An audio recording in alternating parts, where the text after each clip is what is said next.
G'day, it's Justin Hogg here from RightSource, talking about company secretary stuff and not-for-profits. So one of the things to talk about is, I suppose, my journey into the company secretary space and really starting to understand the difference between what a company secretary does from an ASX listed organisation versus what a company secretary would do in a not-for-profit organisation. Because they both require a company secretary to perform duties, but there is quite a difference in between. So we'll start with the ASX stuff. Now, when I first started looking into becoming a company secretary, and in fact, my experience in being a company secretary was in the ASX world. And I think most of us, if you do start looking at company secretary work or looking at the position of a company secretary, it'll all be focused about ASX. That's where most of the literature tends to be. It tends to be most of the educational courses you do tend to be focused on the ASX requirements of being a company secretary. So what do you do as a company secretary on an ASX organisation? Well, the first thing is you are responsible for, from a legal point of view, you're responsible for the administration of the company. So that means making sure that minutes are taken, required documents are lodged on time with the right bodies under the Corporations Act. A lot of that procedural compliance work. That's sort of the first part. The second part then really, and probably the more important part, is that you're really there to help with the relationships between the board and the executive, because there'll be a board that meets once a month and they're not really involved in the operations, but they like to understand what's going on, or they need to understand what's going on. And the executive who are in the operations, and some of them may go to the board meetings, or all of them might go to the board meetings, but that happens once a month and is sort of part of their role as well. So the company secretary's role with the board and the executives to help with that communication process, to make sure that there's a flow of information between both, so they're both understanding what is required and what's going on within the organisation. And that really flows then into the whole oversight and assistance with the governance of the organisation. So the company secretary is looking to make sure, as part of that administration of the company, as part of maintaining relationships, that the processes within the organisation are done in a way that facilitates the organisation being run well, both from a financial point of view, but also from a corporate social responsibility point of view, that it's just done in the way that it should be done. Because ultimately, in an ASX listed organisation, the shareholders are wanting to make sure that the organisation is doing what it says it's going to do and generating returns for them as shareholders. So part of that communication process will ultimately be with the shareholders as well. And because you're dealing with shareholders as part of the company secretary role, sometimes that investor relation aspect is wrapped in with the company secretary role in ASX organisations as well. Sometimes it's not, it depends on the executive, and that probably feeds the next point with the ASX organisation. A company secretary is really part of an executive team. So there'll be the CEO, the COO often, there'll be possibly an in-house counsel or a legal representative, there'll be a CFO, there might be a chief risk officer. So there's quite a large amount of highly skilled individuals at the top of their game quite often that you're working part of and with in terms of running that organisation. Which does mean that as a company secretary, you are very narrow in terms of the ambit of work that you do, because you've got all these other professionals who do their stuff and they do that very well. You're here to run the governance of the organisation, and that's what you do. And part of, I suppose, that specific skill set then with ASX is dealing with the ASX listing rules. So that's something else that a company secretary on the ASX would have to do as part of the administration of the company, and something that would be very specific to their role, will be making sure that they comply with the ASX listing rules so they can continue to be a public listed company. And in terms of the number of public listed companies we have on the ASX, we're looking at just over 2,000 companies. So from that point of view, there should be around about 2,000 company secretary positions in Australia that are filled in publicly listed ASX companies. So that's what an ASX CoSec would do. Now, how is it different when you come into not-for-profit space? Well, and how is it the same? The things that are the same are very much that relationship. So you as a company secretary in not-for-profit, that relationship between the board and the management team within the not-for-profit is essential. I mean, that communication flow is still it's probably the heart of the role in a not-for-profit organisation. And then obviously that administration function and overseeing the governance of the organisation, that still is the same, because as a company secretary, there'll be the rules that you need to make sure the organisation complies with.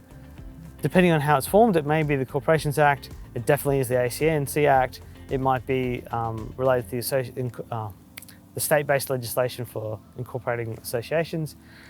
But whatever it is, the company secretary will often fill that role of making sure that the compliance to maintain the company registration is completed. And that's about all that's the same. So what's different? Well, the biggest difference for me when I started working in not-for-profit is that you don't have an executive team. There is no executive team in not-for-profits. Quite far and large, what you have is CEO, and then you'll have operational staff. Now, you might have operational staff who are able to support that CEO to a greater or lesser extent, but generally speaking, you've got a CEO. Now, what this means is a couple of things. One, as a company secretary in not-for-profit, your role is much broader. So if you've got a skill set in terms of finance or legal or risk or all three, quite often that CEO won't have one or all of those skills readily available, or they'll be relying on pro bono support. So your ability to assist the organisation as a company secretary in the not-for-profit is much broader. Plus also, therefore, your ability to get experience in those areas is also much broader. So there's a win-win opportunity there. Again, because it's just the CEO and still a board, the relationship aspect is even more crucial here, because it isn't like the board can't go to multiple executives to get an understanding of what's going on. They are solely reliant on that CEO quite often to provide them the information. And that can be quite a drain on the CEO, both in terms of time, but also in terms of energy.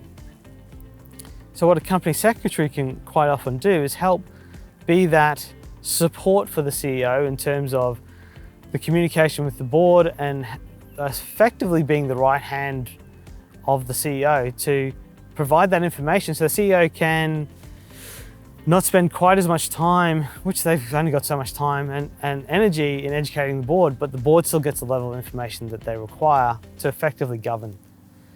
And working with the CEO, and as I have with a number of CEOs in not-for-profit, what you also will understand is because the CEO doesn't have an executive team, it's actually a very lonely role in not-for-profits at times, because you don't have people in an executive capacity, an executive team that you can bounce ideas off or that you can work with. Now you can do that with the board, but there's some stuff that, maybe the CEO is not sure in terms of which direction they should take, and they don't really want to discuss that with the board because they might feel that it leads a poor impression. Having a company secretary that they can bounce ideas off and talk through decisions with before they go to the board, or at least have their mindset before they go to the board, can add a lot of value to the CEO and can help them feel less lonely in that role. So with those things, I've actually found being a company secretary in the not-for-profit space much more rewarding personally than being a company secretary in the ASX space, because you get to build much deeper relationships, you get to have a much greater impact on an organisation, and in fact on an organisation that itself is making an impact positively with a purpose in society. So from that point of view, it's an incredibly rich experience. So why don't we hear much about it? Well, one, you don't always get paid to be a company secretary in the not-for-profit space. So my first company secretary gig in the not-for-profit space was pro bono. I did it for free. That then led to paid roles, and there are paid roles in the company secretary. In fact, quite often in boards where the directors aren't being paid, the company secretary is. And that is because it is a vital position in the governance and the running of a successful not-for-profit. So there can be remuneration. Look, is it the same as ASX COSEX? Probably not. But from my point of view, there's definitely rewards that make up for that. So why would you be a not-for-profit COSEC if you're not going to get paid as much as an ASX COSEC? Wouldn't you just be an ASX CoSec? Well, there's a couple of reasons. One, look, being a CoSec and not-for-profit, you're doing good. You're helping society with a problem, an organisation that's trying to fix a problem in society. So from that point of view, there is definitely some non-financial benefits of being a not-for-profit CoSec. But also, we shouldn't limit ourselves and say that you can only be an ASX or a not-for-profit CoSec. Why not be both? Why not look at having both types of roles? Now, the reason for this is they're very complementary in terms of the skill set. And interestingly, if you are looking to pursue a career as a company secretary, both purely or if you are in a for-profit organisation and you're wanting to add company secretary skills to your skill set so that can further your career, it's very hard to get an ASX CoSec gig. There's only 2,000 of those. There's over 50,000 not-for-profit organisations in Australia who all need CoSec help.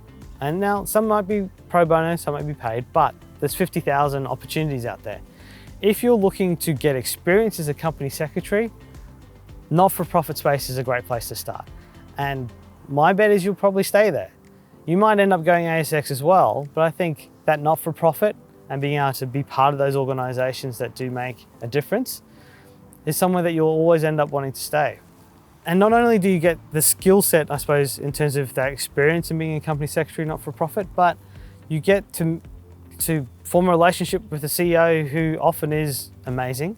You get to work with people who are on a board who themselves are wanting to give back, but quite often are, the leaders of industry. Some of the people on boards I have been astounded at in terms of their depth of skill, their knowledge, their own personal network. So in terms of growing your network and your presence, there's a lot of value in terms of having not-for-profit experience. So I suppose in summary, I would recommend to anybody out there looking to be a company secretary or who is a company secretary to consider and in fact pursue a not-for-profit company secretary role, whether it's paid or pro bono, and really experience that space.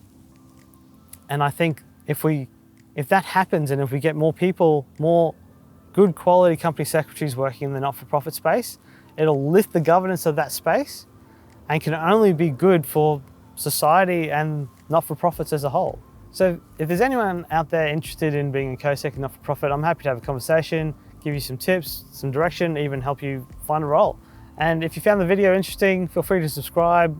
We aim to put out a video every week, both on the not-for-profit space or business in general. So, and likewise, check out the YouTube channel because there's a lot of good videos on there at the moment in terms of the CoSec roles and also not-for-profits generally. But otherwise, thanks for watching. It's Justin Hogg from RightSource.